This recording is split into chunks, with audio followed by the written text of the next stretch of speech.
Welcome to Facebook Live. My name is Amanda Hall, Psychic, here on the Gold Coast, and we're going to be working with Destiny this week. We're up to workshop number 70 in this workshop series. So I'd like to thank everybody for the opportunity to share with you again a little bit of my knowledge that I've amassed in the psychic industry. For those of you that are tuning in for the very, very first time, my name's Amanda Hall, Psychic, and I'm based here on the Gold Coast. I've been in the psychic industry here in Australia for well over 40 years now. I've won a number of industry awards and I've been inducted into the Psychic Hall of Fame here. So I have I suppose, the authority or the knowledge to be able to share with you some of my knowledge that I've amassed along the way in my very lengthy career of over 40 years. And this week we're going to be working in a workshop called Destiny. Now, Destiny is one of those obscure sort of words that everybody has a different take on what the actual word means. And for me, destiny is something that I do believe that we all have. And I do believe that we all play an active role in. Some people say, oh, that was destined for you and you have no control, or it's something that's meant to happen regardless of what you think or how you behave or how you act. And that's probably true to a certain point, but I've always worked upon the score that we also have free will. I don't believe that everything that we do in our lives is because it was destined or it's our destiny. So I do believe that we have that opportunity to be able to sort of control or maneuver or direct areas of our lives in a way that, you know, we're actively participating in. So that's why I believe destiny is so very important. And destiny is one of those very beautiful words that I think that a lot of people throw around and don't really understand the meaning of the word destiny. And to me, destiny is something, as I said, we actively all participate in. But I also do believe there is a certain amount that's already written for our soul before we take our first breath here on earth. So it's one of those ambiguous sort of words that you can say to me, well, I don't like the word destiny, I prefer the word karma or another word. But, you know, destiny is a word, and destiny is something that we all have. And fate is another word that people use in the same context. Destiny, fate, karma, they're all basically the same word. It's just your personal preference on what you actually like. So let's get some T's and C's out of the road before we commence a little bit more of the workshop here. I will not be giving away complimentary free readings during this workshop. This is a teaching workshop, and my aim here is to educate and help you understand how to work with the energy that we're speaking about in this particular workshop. I do a couple of complimentary readings in my previous show on A1R Psychic Radio out of the Washington district in the USA, where we have a half-hour show prior to this here on Facebook and many other forms of social media, where I actually work with the card of the week. We have a glimpse around the universe. We have a little mini astrology lesson. We sort of talk about the candle of the week, and we also do a couple of complimentary readings. But here in this workshop, my aim is to expand on the candle of the week and the workshop that it incorporates. And this week we're talking about destiny. And destiny is one of my favorite areas to work with because it's something I think that we can all improve. We all have the power within ourselves to look at our lives and say, okay, how can I make some changes? How can I make some improvements in my life? How can I have my life moving in the direction that I would like it to be? Hence, then it will become my destiny. Now, it's interesting because people say to me, oh, but if it was destined to be Amanda, then I don't have to put any effort into it.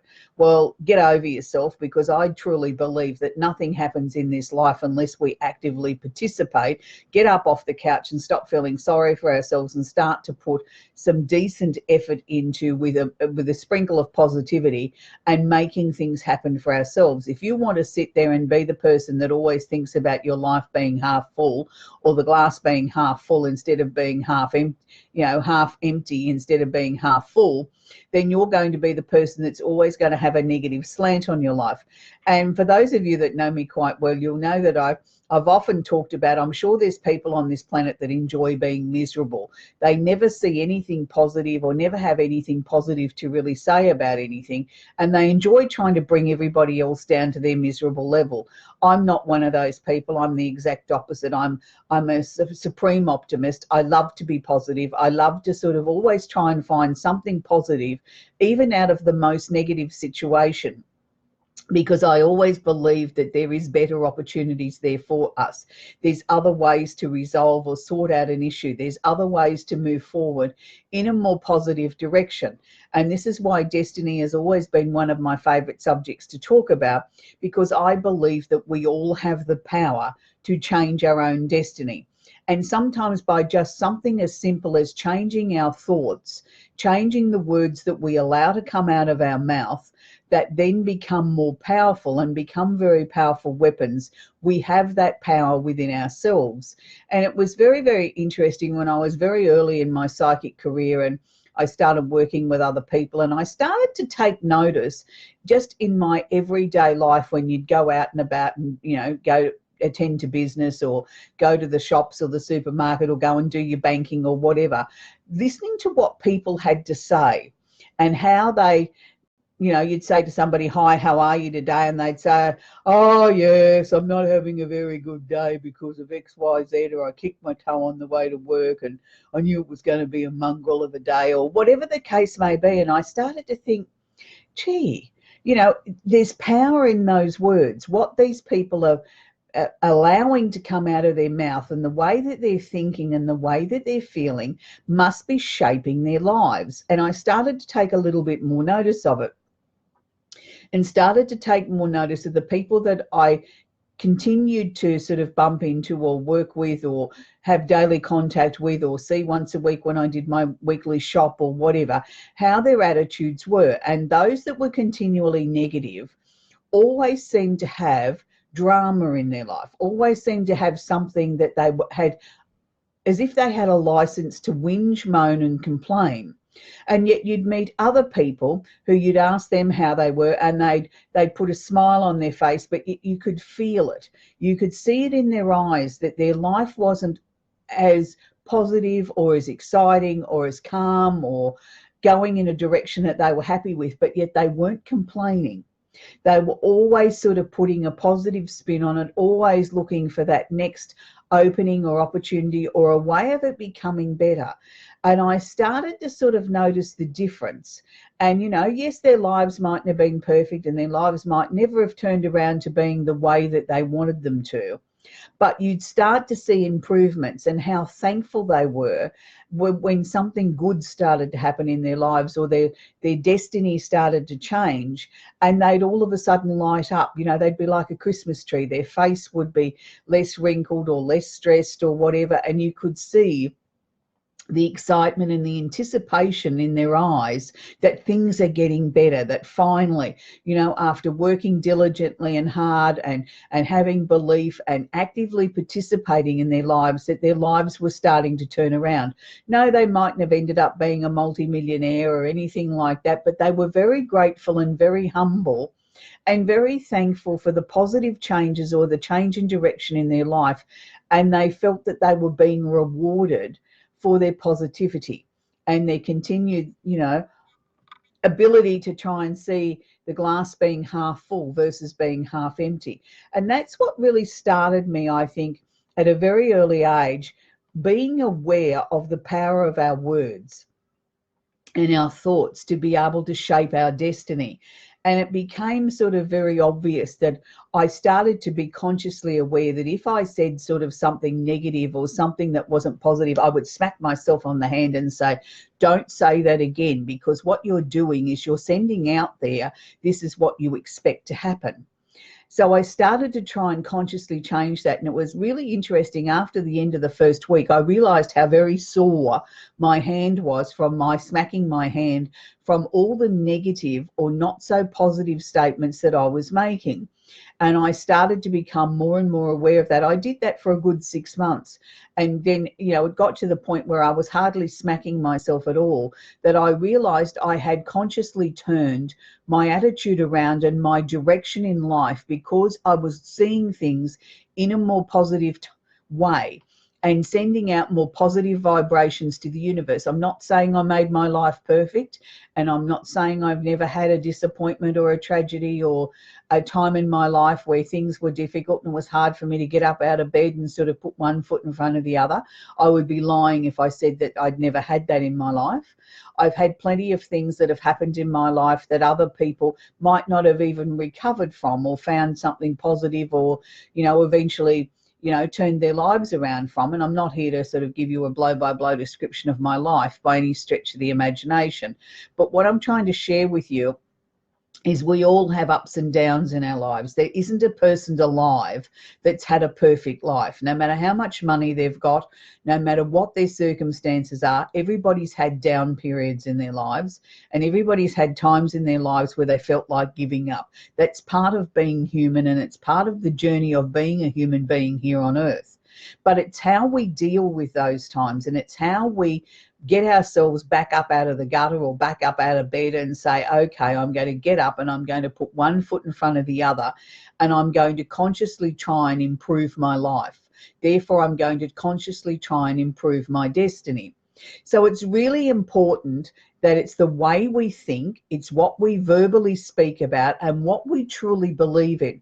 Anybody can sit there and spin off any sort of words. We hear it weekly, daily, monthly with the politicians and their verbal diarrhea, as I call it, and they get up there and tell us what they think we need to hear or what is going to make us vote for them. But they really don't always believe what they're saying. Well, sometimes they do. I think they're so one-eyed sometimes that they can't see past the end of their nose. But a lot of times they're spruiking off stuff without any great meaning or purpose or direction out of it. And it's because they believe that's going to get them across the line and they're going to win an election or whatever the case may be. So I don't want you to do it without any purpose. If you're going to consciously start trying to change your mind, slapping your hand every time you say something negative is a start. I think it takes time. We didn't just get up one day and just suddenly become negative human beings. It's a period of and a process that we've done that over many, many years. And if you look back to your childhood and the way that you were raised and how your parents behaved and how did they handle crises, and was it a happy household, was it a positive household, or was it a negative one? Was it one where people sort of controlled you by fear?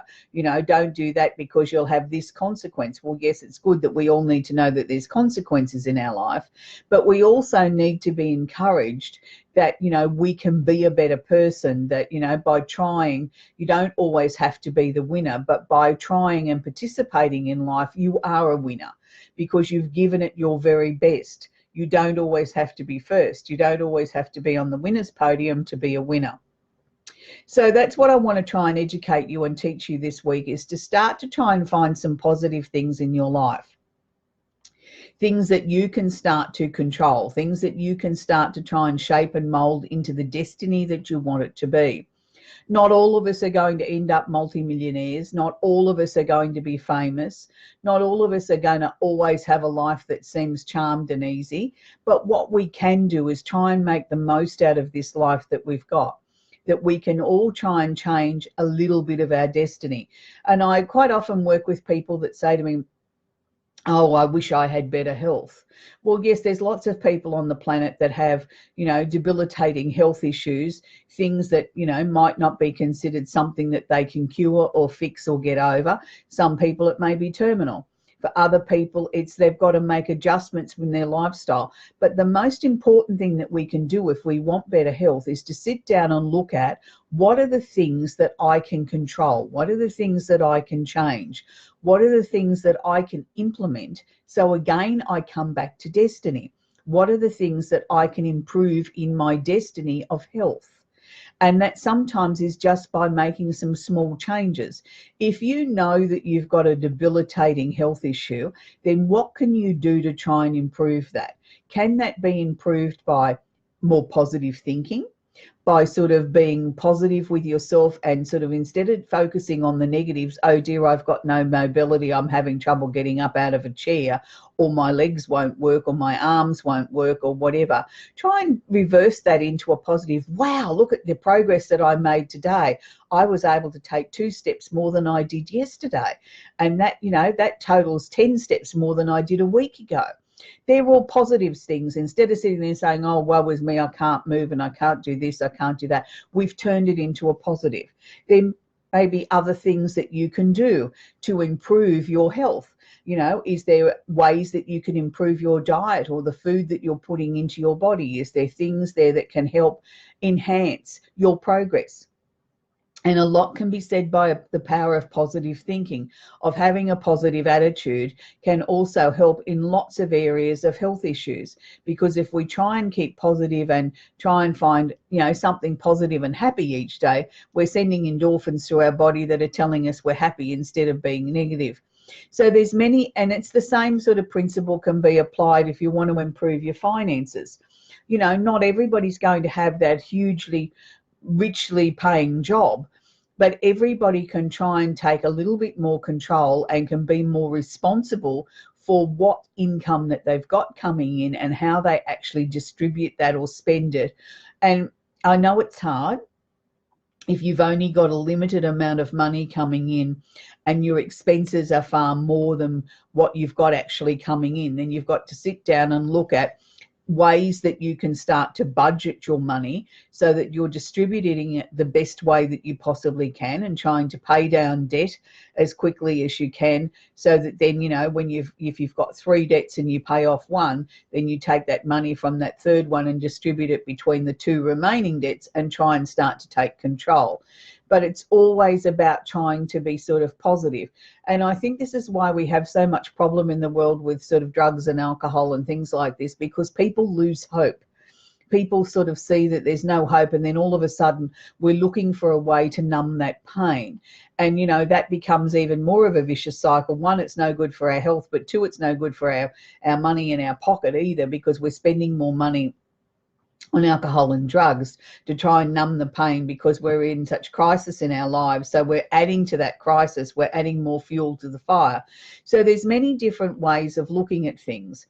But if I wanted to work with sort of trying to change my destiny, number one, we need to make sure that the things that we're trying to change or improve or bring towards us or believe that we're destined to have, whether that be better health, money, a new car, a new dress, a new handbag, a new whatever, we have to believe that it's realistic. We have to also believe it's attainable, but we also have to believe in our soul that we deserve this as well, that it is our right to have this happen in our lives, or for us to receive this, that it is our destiny, that we have worked for it and we deserve it.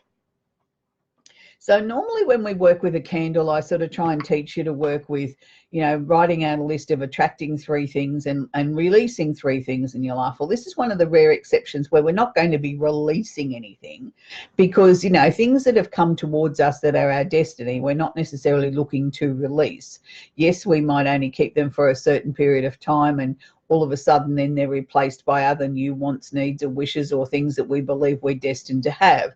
So we're not necessarily releasing anything in our destiny, but what we're hoping to do is to draw things towards us. So say if you believe that it's your destiny to have a new motor car, let's say, and you really strongly believe that, you know, you've really worked hard and you do deserve this and it should be your destiny to have a new car, then I want you to write out on your piece of paper that I truly believe I'm destined to have this new car because, and list the reasons why you feel that you deserve this. Not just because I want it, or they're pretty, or the woman next door's bought a new car, or my sister's bought a new car, but why do you deserve this new car? And I feel then by doing that and exploring that, you start to understand then, well, hey, hang on a minute. It's more a want. It's more I'm jealous of, or I want something because someone else has got it. It's not necessarily do I need it or do I deserve it or I've worked towards it. It's more that I want it because someone else has got a shiny new toy.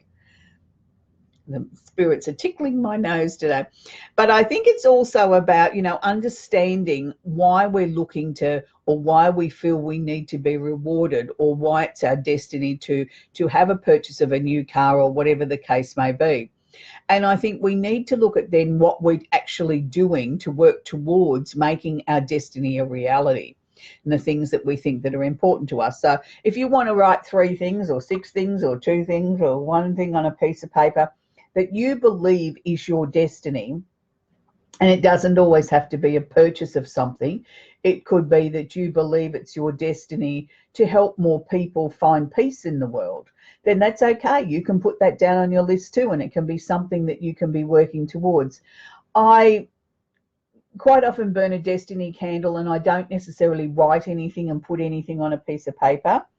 I sometimes just light the candle and send it out to the universe that whatever is my destiny, or whatever I'm destined to do, please show me the sign. Show me very clearly what it is that I need to be sort of working towards next, or what you believe should be my destiny. And it's one of my favorite candles, and it's one I burn quite often, because I sort of feel that, as life progresses and things change, that we need to be looking at what we're destined to be doing. What is our soul's purpose? Why did I come here on this earth? What was I sent here to do? What is my destiny?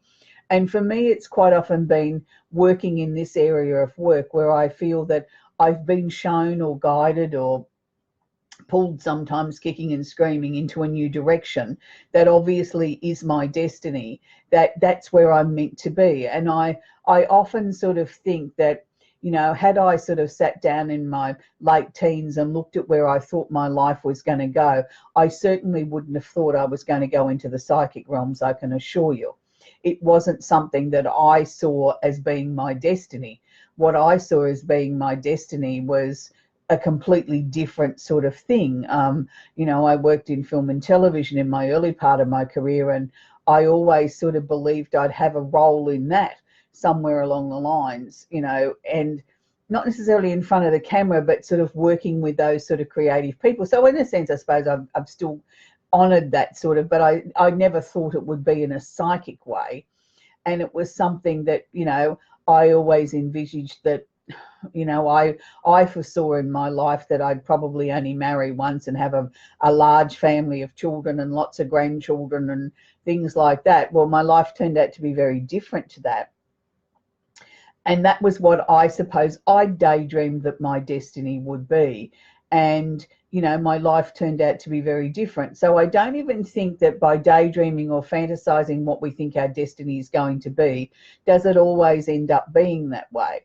But I do know that there's been many times in my life where I thought I was on a particular path and was very adamant that that was the path that I was going.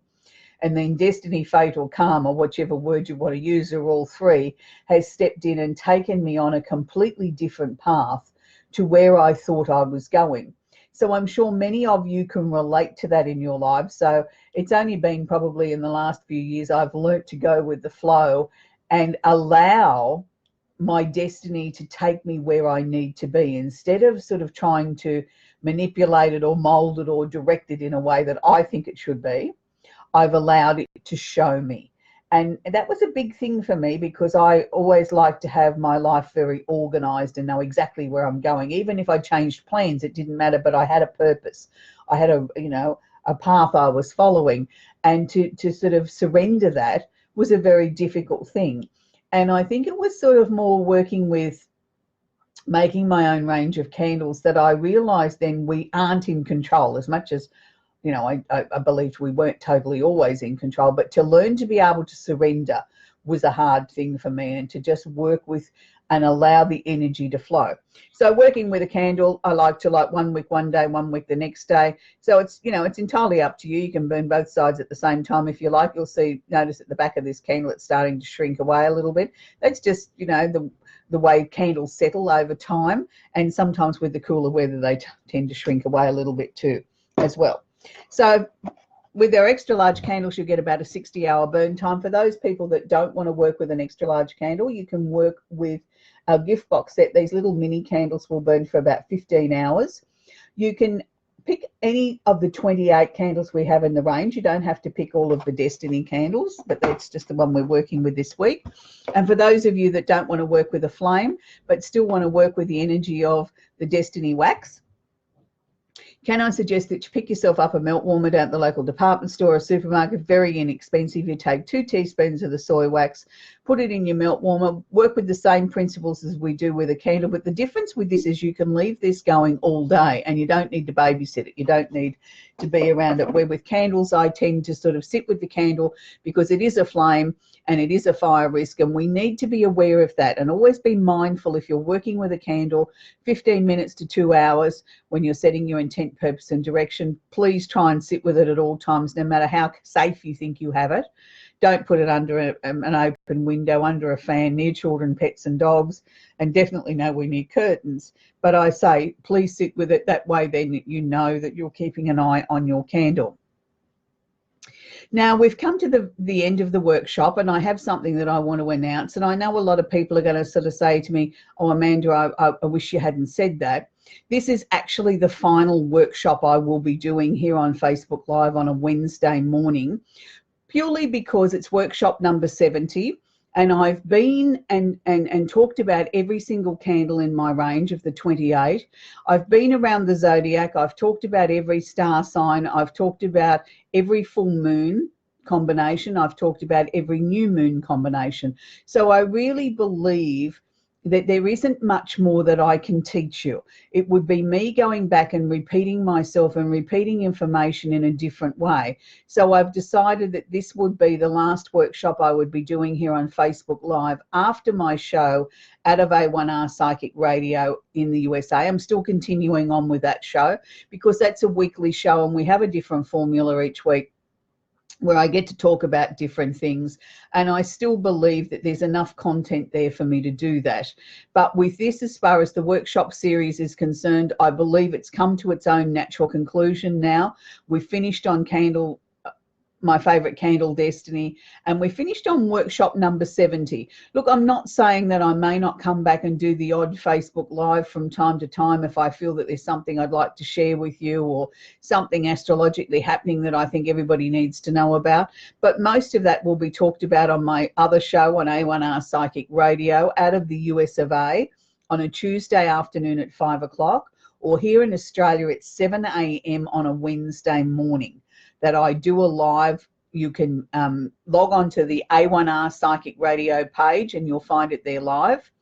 I will still be sort of uploading everything to my shows and workshop pages each week. I'll put the actual show from A1R on there. You can always go back and binge watch my previous workshops, the previous 70 that I've done here on Facebook Live.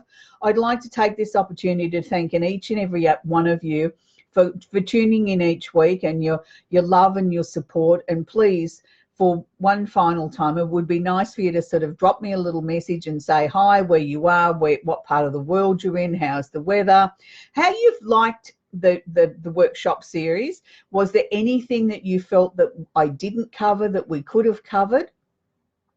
Or what you might like to see in the future. And as I said, I believe in destiny, and I believe it was my destiny to finish on number 70. Thanks again for your participation week after week, and love to all of you. Bye for now.